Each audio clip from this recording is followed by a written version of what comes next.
Chapter 1. A Patchwork of Sunlight and Shadow. It was one of those rare English summer days that seemed to belong more to memory than to fact, the sort of day one recalls years later and thinks, surely the sunlight was never quite so golden, nor the air so sweet. The lawns of St. Mary Mead lay dappled with shade and light, and the scent of roses drifted like a hymn across the green. Everywhere there was bustle and laughter, the faint rustle of bunting in the breeze, and that particular excitement that only a village fete can conjure, half innocent, half feverish.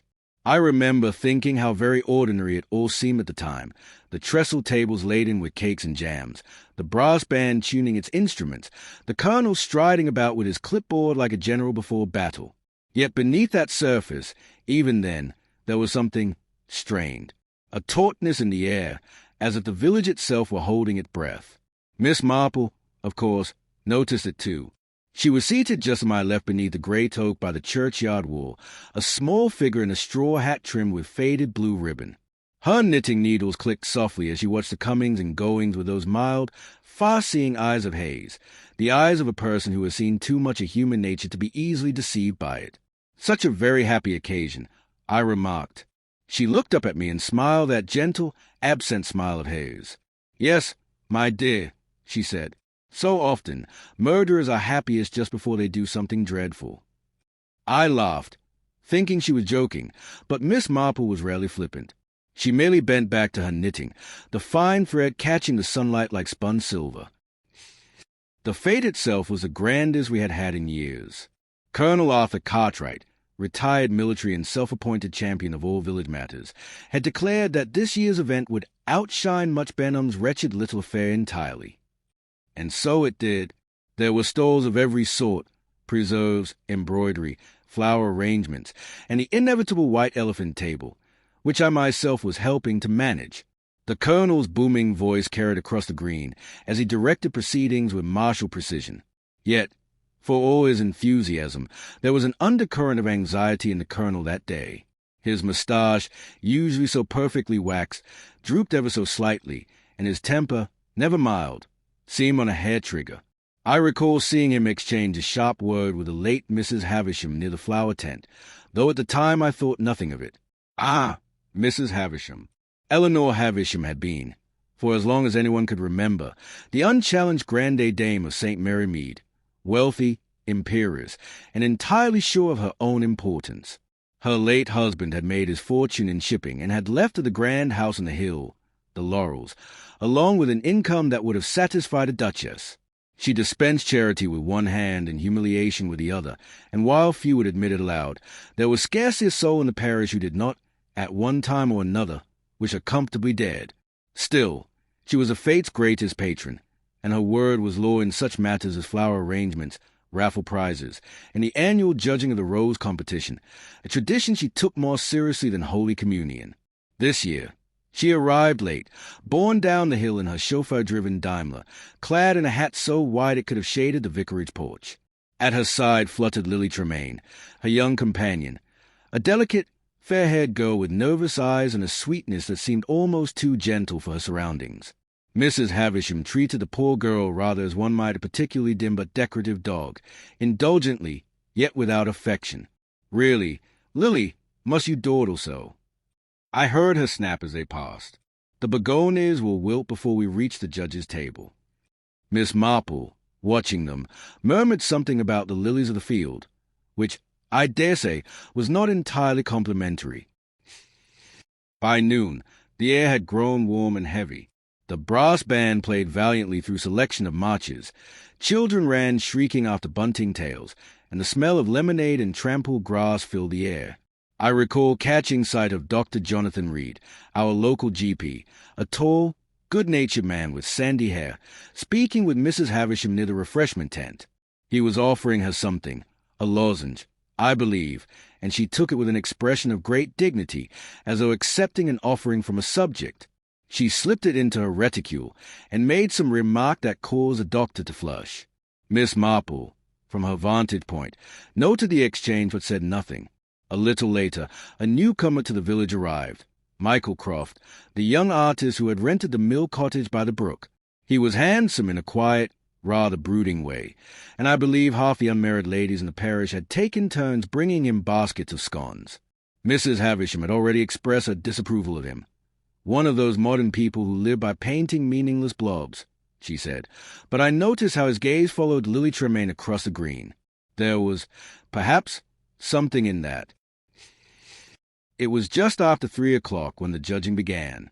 The flower tent was crowded and stifling, filled with the scent of roses and carnations and the faint, musty sweetness of damp earth. Mrs. Havisham presided over the competition like a monarch, her lorgnette glinting as she bent over each exhibit.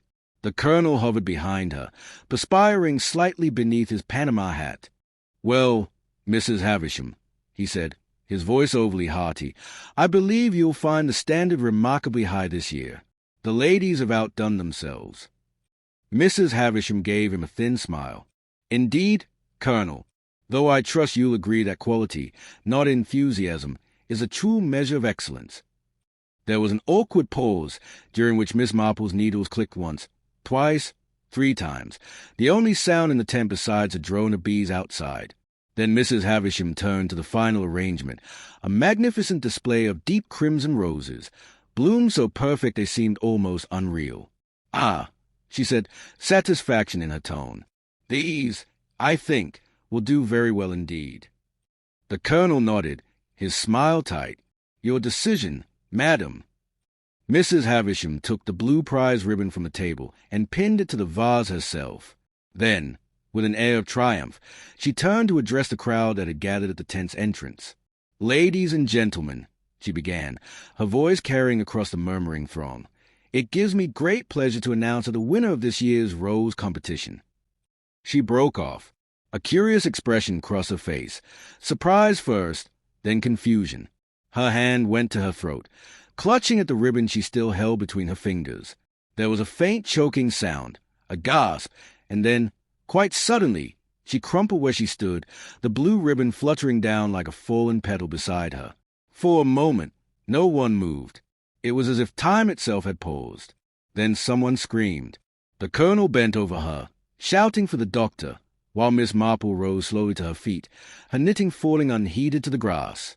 Dr. Reed pushed through the crowd, kneeling beside the fallen woman. His face was grave as he checked for a pulse. There was none. "She's gone," he said quietly. "It's over."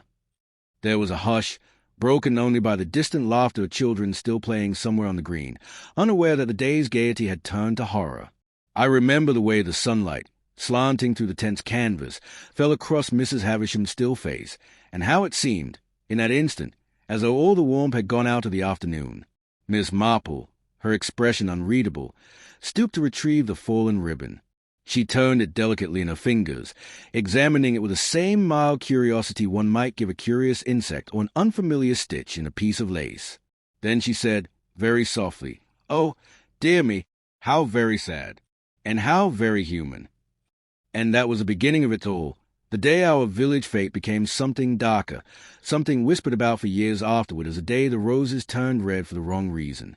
Chapter 2, The Serpent in the Garden. It is strange, looking back, how quickly the gaiety of the fete dissolved into silence. The band stopped playing, the laughter ebbed away, and even the church bell seemed reluctant to chime.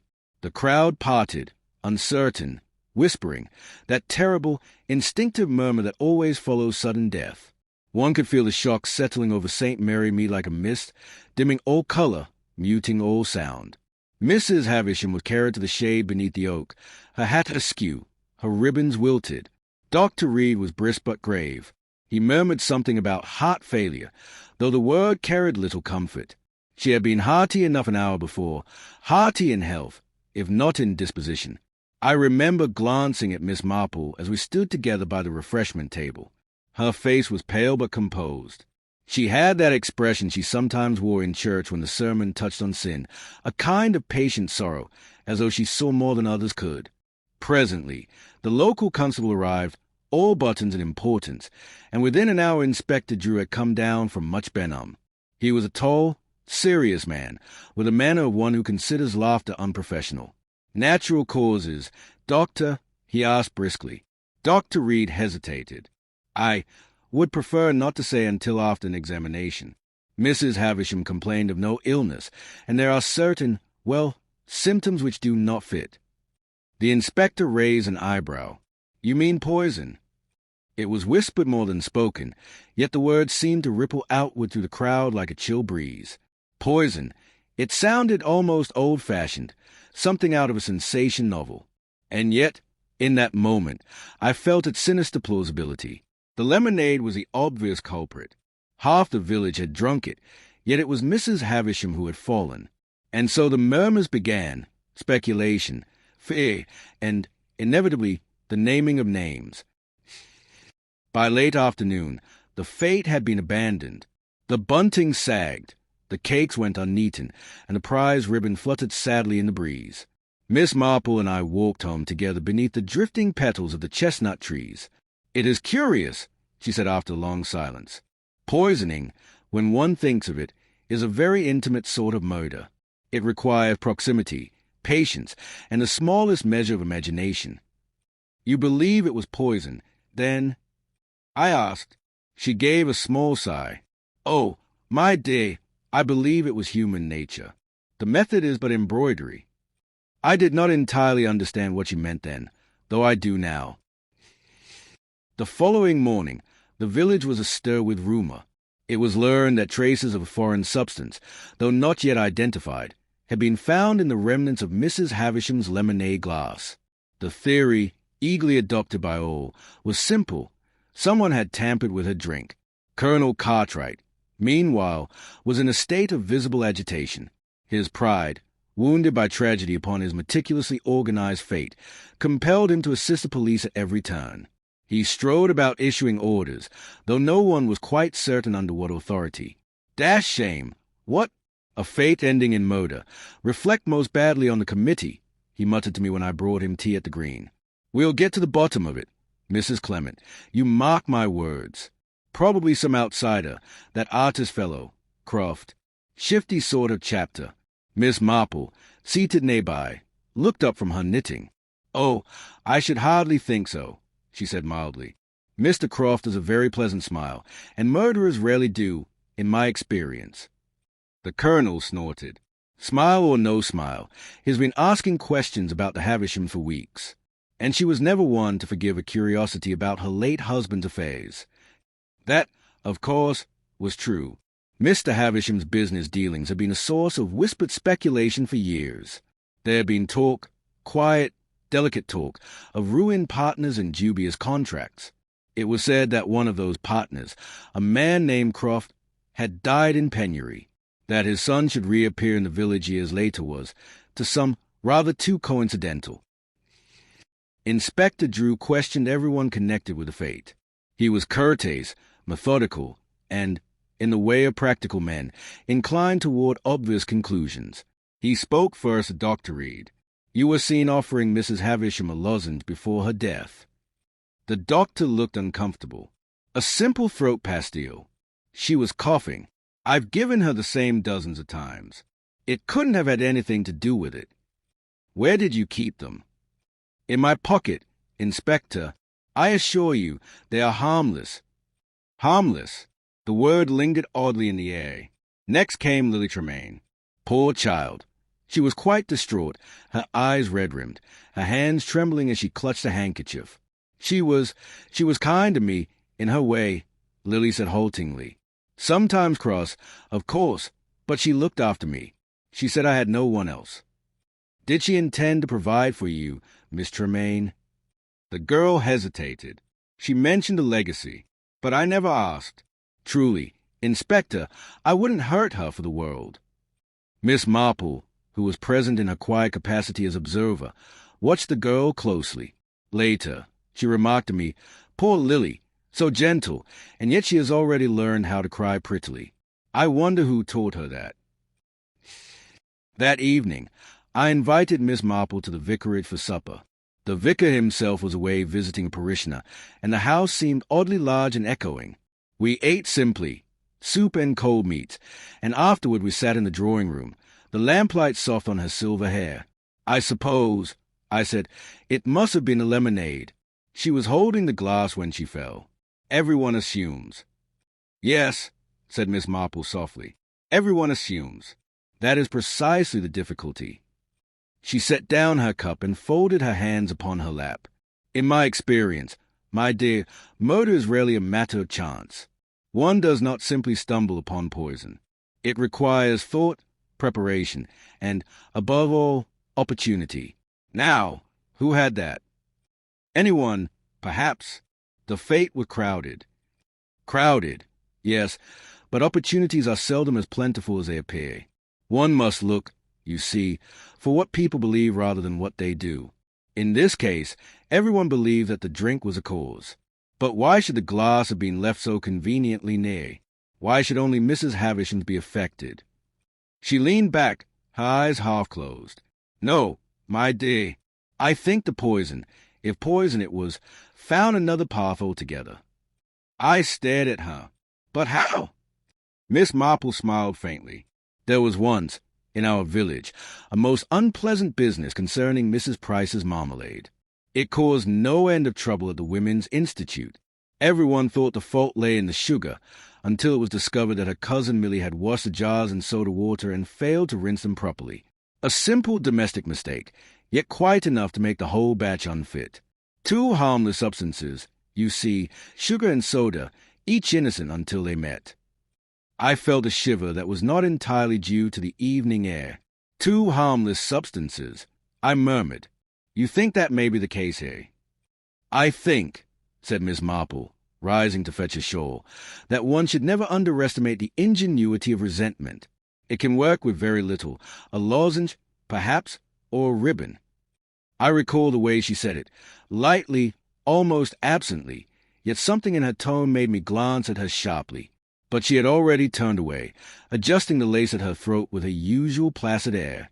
Outside, the church clock struck 9. The roses in the vicarage garden were still open in the fading light, pale and ghostly, their fragrance sweet and almost too heavy. Somewhere in the darkness, a nightingale began to sing, a sound so beautiful it was almost painful. And I thought, as I listened, how strange it was that such beauty and such cruelty could exist together, as though the serpent had never truly left the garden at all. Chapter 3. A Tangle of Lies and Ribbons. There are mornings in the country when the world seems almost indecently peaceful, birds singing, bees humming, the air bright with promise. And yet, beneath that calm, something darker often stays. It was so in St. Mary Mead that week after the fete. The sun shone, the roses bloomed, and everyone went about their business with strained cheerfulness, as though pretending that nothing dreadful had happened might undo it. But the shadow of Mrs. Havisham's death lingered everywhere, in the murmured conversations at the post office, in the sidelong glances at the grocers, in the way even the children hushed their laughter when passing the laurels. It was a village under a quiet spell of fear. Inspector Drew was still in residence, lodging at the Blue Boar, and the colonel's voice could be heard daily across the green, booming about disgraceful rumors and public duty. He had, it seemed, appointed himself unofficial adviser to the police, a role which, from what I gathered, was not entirely welcomed by them. Miss Marple, meanwhile, was her usual self, calm, occupied, apparently quite content to tend her garden and exchange mild pleasantries with those who called. Only I, perhaps, noticed how often she paused in her knitting, or how her gaze lingered thoughtfully on the ribbons fluttering in her parlor window. 3 days after the fete, I met Inspector Drew at the vicarage gate. He was polite but weary-looking, his notebook protruding from his pocket. "Good morning, Mrs. Clement. I wondered if you'd seen Miss Marple. I'm calling to ask whether she observed anything peculiar at the time of the incident." "I believe she observed everything, Inspector," I said, "though what she makes of it, I couldn't say." He smiled faintly. "That's rather what I fear." We found Miss Marple in her garden, pruning a bed of pink geraniums. She greeted the inspector as though he were an old friend come for tea. "I understand," said the inspector, consulting his notes, "that you were seated near Mrs. Havisham shortly before her death. Did you notice anything out of the ordinary?" Miss Marple smiled mildly. "Everything is ordinary, Inspector, until one looks at it closely." He sighed. "Yes, but in this case." She appeared in good spirits. Miss Marple continued serenely, though perhaps a trifle flushed. The colonel brought her a glass of lemonade. Dr. Reed spoke with her briefly, and I noticed, just before she began the judging, that she took something from her bag and placed it to her lips. A sweet of some sort. She was always doing that. I remember thinking how childlike it looked, that small habit of Hayes. The inspector frowned. A sweet? You're quite sure? Quite. A little white lozenge, round and smooth. I thought it rather charming. Dr. Reed mentioned giving her one earlier. Miss Marple nodded. Indeed, he is very considerate, though I believe she did not take it immediately. She placed it in her bag, you see. Drew made a note, his brow furrowed. And the lemonade, did you see anyone touch it? No, said Miss Marple, but I did see Colonel Cartwright rearranging the prize ribbons on the table a few moments before Mrs. Havisham entered the tent. He seemed most particular about their order. The ribbons?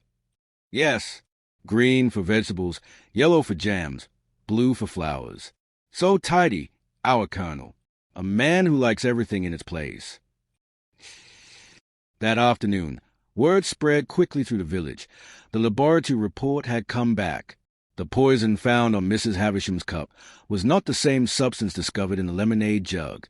There were, in fact, 2 separate compounds, harmless alone, deadly together. The news struck the village like thunder. Suddenly, the simple narrative everyone had clung to unraveled. 2 poisons. The mind reeled at such calculation. 2 substances, said Colonel Cartwright that evening at the parish hall. Nonsense. Complicating things unnecessarily, if you ask me. Why, it's perfectly clear that some outsider. But even he seemed unsettled. His voice carried an odd tremor beneath the bluster. Miss Marple, who was pouring tea for the gathering, said gently, You know, Colonel, it reminds me rather of poor Mr. Bartlett and his bees. He blinked. Bees! Oh, yes. He once mixed 2 entirely harmless tonics, one for vigor and one for sleep, and was quite ill for weeks. Chemistry is a very treacherous thing, don't you find? The colonel muttered something indistinct, and abruptly changed the subject. That night, events took a darker turn. Michael Croft, the young artist, was arrested. The constable found, in his satchel, a small bottle labeled ammonium oxalate, a chemical used in photographic work, and one which, when mixed with certain organic compounds, could indeed be deadly. The news spread like wildfire. Of course it was him, people said. The father's disgrace, the son's revenge, it all fits. Only Miss Marple was unconvinced. I dislike things that fit too neatly, she told me the next morning over tea. In my experience, human affairs are like knitting. The pattern always looks simpler than it is. One must watch for the dropped stitch. She spent that morning walking quietly about the village. At the green, she paused before the flower tent, now shuttered and empty. A few stray petals clung to the trampled grass. There, near the judge's table, something caught her eye, a spool of green prize ribbon, half unwound and lying in the dust. I saw her stoop to pick it up, her fingers delicate as a bird's. She turned it over thoughtfully, and for a long moment she did not move. When she straightened, her eyes had that distant, inward look I had come to recognize, the look of Miss Marple when a thread had been found and quietly pulled. That evening she came to me at the vicarage. It was nearly dusk, the sky soft with lavender light. She held the spool of ribbon in her hand. My dear, she said calmly, I believe I understand now how it was done. How what was done? The murder, of course, though I doubt it will be called that for much longer. Such an untidy business, a lady dying in public, and all the wrong people being suspected. No, that will not do at all. I stared at her. You mean Michael Croft is innocent? Oh, entirely. And poor Dr. Reed, too. Neither of them has a temperament for such unpleasantness. It requires a particular sort of pride, the sort that cannot bear humiliation. I followed her gaze out the window to where Colonel Cartwright was crossing the lane, his stride stiff, his head high. You mean? Miss Marple's smile was almost tender. I mean that pride is a most dangerous companion. My dear, it can drive a man to tidy up far more than flower ribbons. She placed a spool gently on the table beside her teacup. 2 substances, she murmured. One on the sweet, one on the ribbon. And poor Mrs. Havisham, forever nibbling at the ends of things. Habits are such revealing creatures. Then she looked up at me and said, very softly, I shall ask them all to tea tomorrow afternoon. It is time, I think, to unpick this little pattern. That night I lay awake, listening to the wind rustling through the roses. I thought of Miss Marple's calm certainty, of the spool of ribbon resting on my parlour table, and of the Colonel's rigid figure striding across the green. The pattern was forming, though I could not yet see it whole, only the glint of its threads in the half-light, tangled and bright as silk. And somewhere within that tangle, I knew, waited the truth, patient, deadly, inevitable. Chapter 4. The pattern emerges. A Miss Marple mystery. Murder at the Midsummer Fête. There are moments in life when the quietest people in the room suddenly command it. Miss Marple, for all her lace collars and gentle nods, possessed a presence that could still a clock. So it was that, 2 mornings after Michael Croft's arrest, I found myself seated once more in the vicarage drawing-room, a circle of uncomfortable faces gathered around the fire as though we had come to a séance. Outside, the rain had returned, soft, persistent, and curiously purifying. Inside, however, the air was thick with unease. Inspector Drew stood by the mantelpiece, hat in hand, looking both tired and cross. Lily Tremaine sat pale and fragile by the window, twisting a handkerchief between nervous fingers. Colonel Cartwright was there too, his ruddy complexion slightly faded, his large hands clasped over his knees. Miss Marple had requested his presence, merely to clear up a few lingering questions, she had said, in that tremulous way of hers that made no man suspect he was walking into judgment.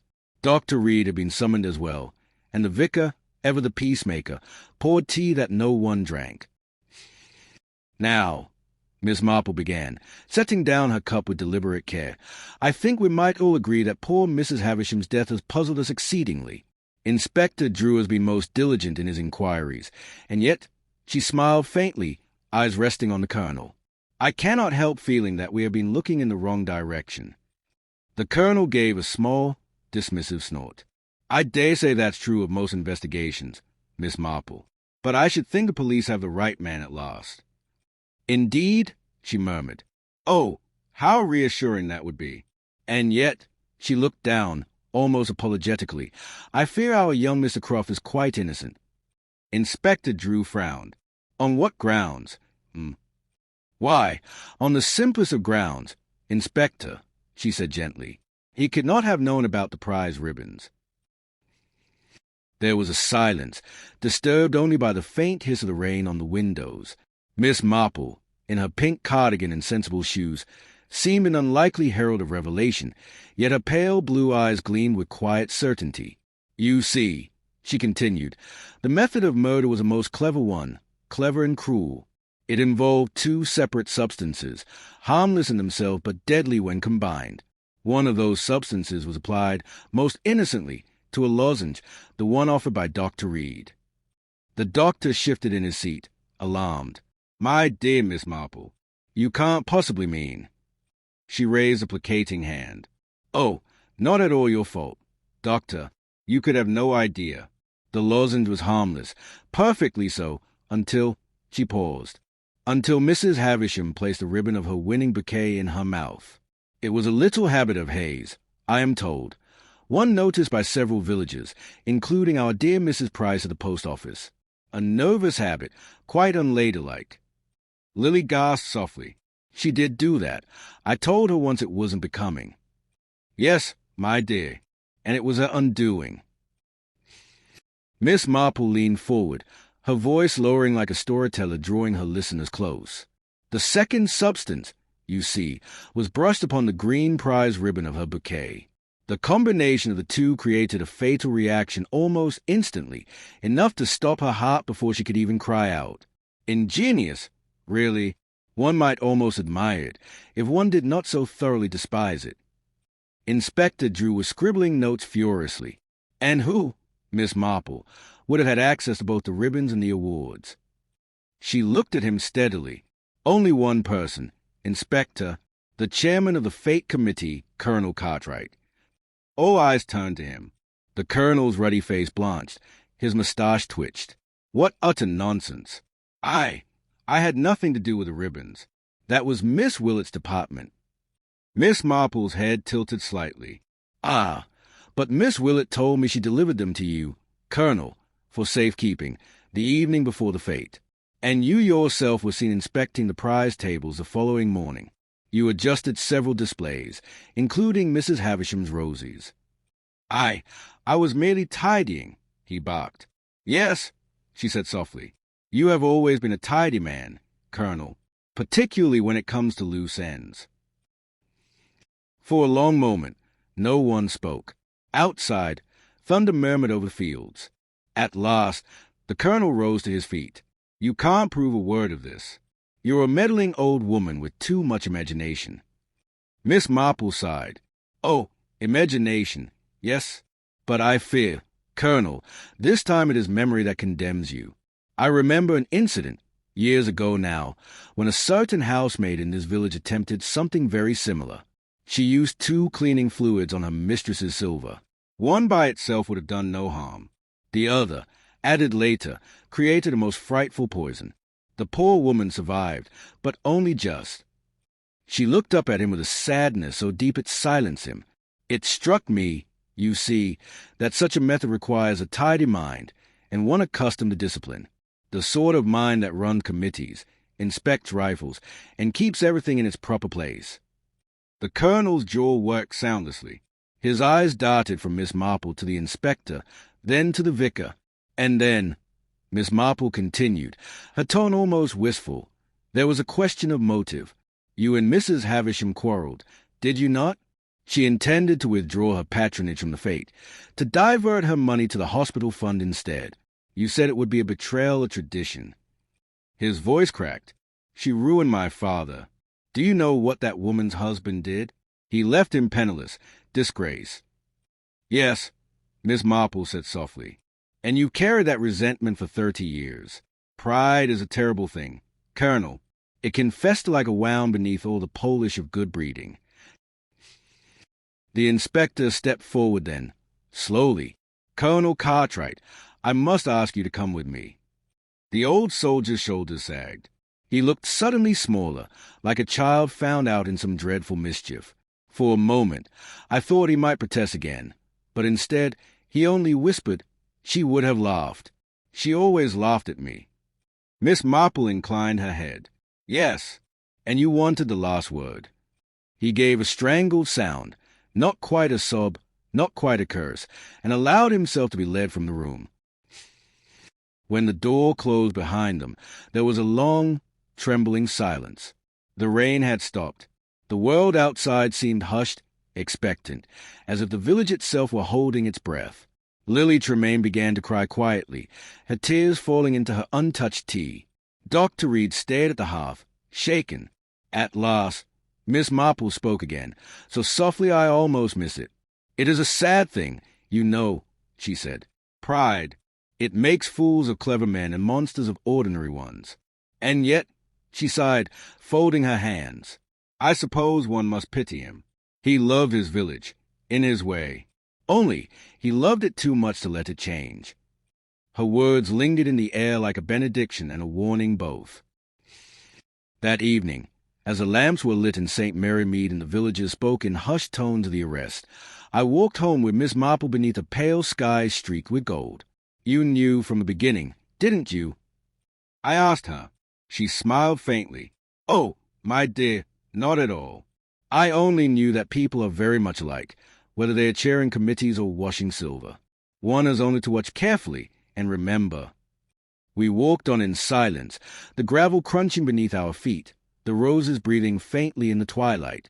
Ahead of us, the church clock began to strike 8. Its sound drifted over the quiet gardens and shuttered cottages, the steady heart of a village that, for all its beauty, hid more shadows than anyone cared to admit. Chapter 5, Justice Among the Roses. A Miss Marple Mystery. Murder at the Midsummer Fête. Morning in St. Mary Mead dawned with a deceptive gentleness, all soft sunlight on the church spire, the scent of cut grass, and the distant clink of milk bottles on doorsteps. One might almost have believed that nothing had happened, that the fete had come and gone as peacefully as any before it. And yet, Beneath the quiet, something irrevocable had changed.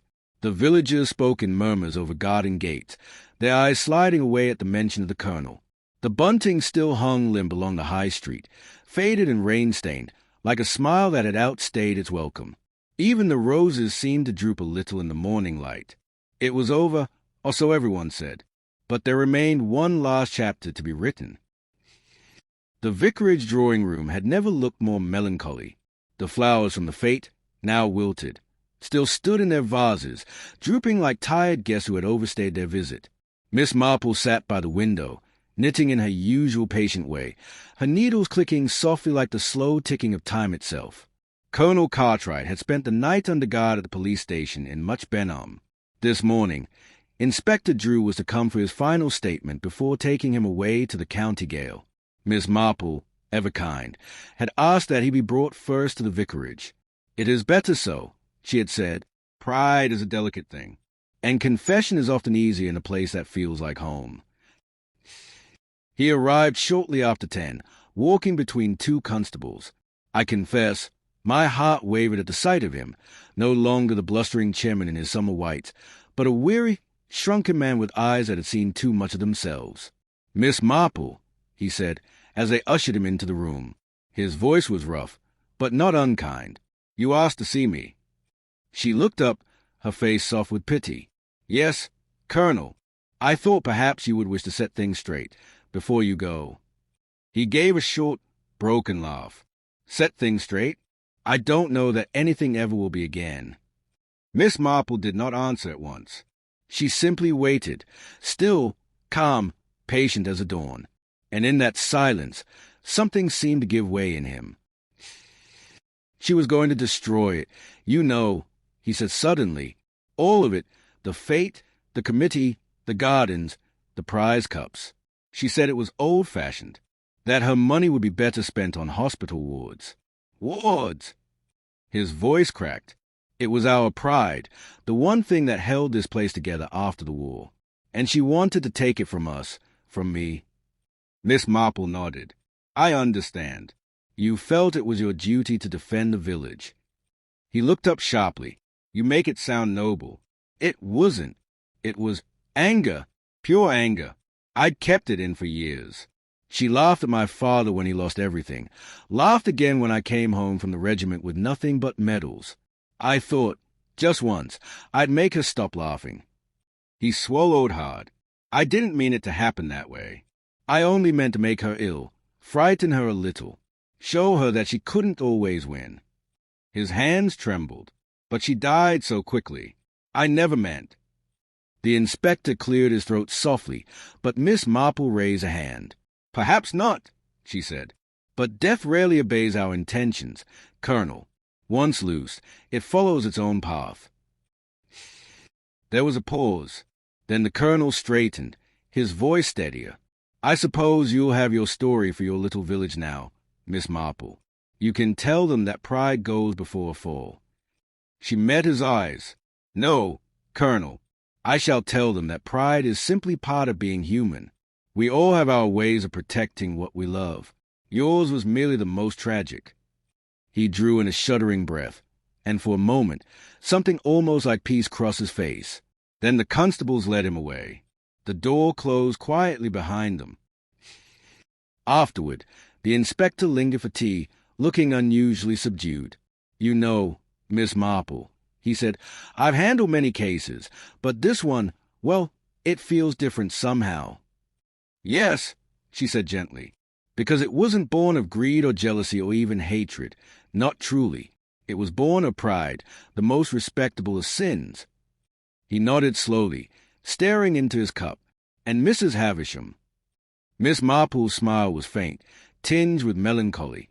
Oh, she too was proud, in her way. Proud of her roses, her fortune, her dominion over others. It seems, dear Inspector, that pride met pride, and neither would bow. That evening, after the house had grown still, I joined Miss Marple in the garden. The rain had left everything glistening. The hedges, the cobblestones, the roses heavy with droplets like tears. She was sitting on the old stone bench beneath the climbing white rose, her knitting in her lap, gazing out over the vicarage wall where the distant lights of the village glowed like fireflies. I sat beside her quietly. "Do you ever grow tired of it, Jane?" I asked. The wickedness, the smallness of it all. She smiled, that serene, knowing smile I had come to love. "Oh no, my dear, I don't find people wicked, only terribly predictable. One need only look closely enough to see where their hearts are most tender, and where they have grown hard. And yet," I said softly, "it never ceases to shock me." "Yes," she said, "that is as it should be. The day it ceases to shock us, my day, is the day we have lost our humanity." We sat there for a long time, watching the twilight fade. Somewhere in the distance, a blackbird sang, sweet and solitary, as though bidding farewell to a summer that had ended too soon. Miss Marple gathered her knitting, and we walked slowly back toward the vicarage. Behind us, the garden seemed to breathe, roses bowing in the cooling air, their fragrance rising like a benediction over all that had passed. And as we reached the door, Miss Marple said, almost to herself, "It is curious, isn't it? Murder never begins with evil, only with hurt feelings, or vanity, or pride. But it ends, always, with death among the roses." The end. A Miss Marple mystery. Murder at the Midsummer Fête.